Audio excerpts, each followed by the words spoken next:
Les 7 maris formèrent un mur protecteur autour de Madame Bouki, prêts à se battre contre leur propre famille.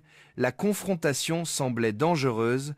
Alors, les gens d'Onoka battirent en retraite pour élaborer une autre approche. Ils revinrent quelques jours plus tard, avec une stratégie différente. Cette fois, ce furent les femmes qui menèrent le groupe, venues supplier plutôt que menacer. Certaines avouèrent avoir été cruelles envers Madame Bouki, parce qu'elles étaient jalouses de sa richesse. Les hommes confessèrent s'être sentis intimidés et diminués par son succès, et avoir donc attaqué la seule chose qui lui manquait. Après de longues supplications, Madame Bouki accepta de lever le sort.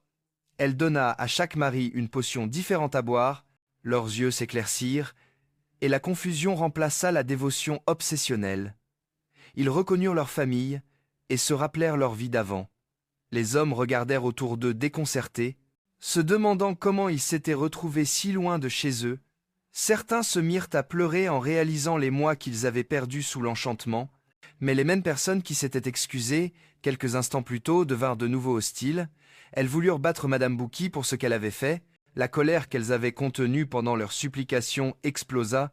Elles la traitèrent de sorcière et exigèrent qu'elle soit punie. Certains ramassèrent des pierres et d'autres saisirent des bâtons. Les habitants d'Okensu s'avancèrent et s'interposèrent.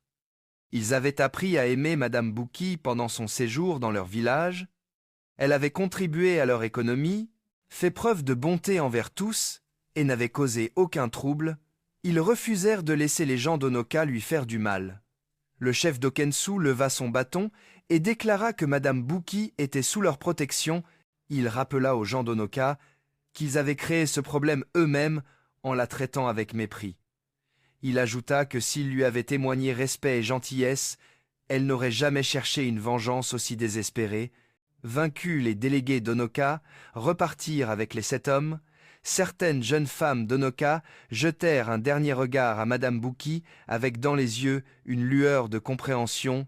Elles aussi savaient ce que cela faisait d'être jugées uniquement selon leur statut marital. Madame Bouki resta à Okensu, où elle vécut paisiblement comme membre respecté de la communauté.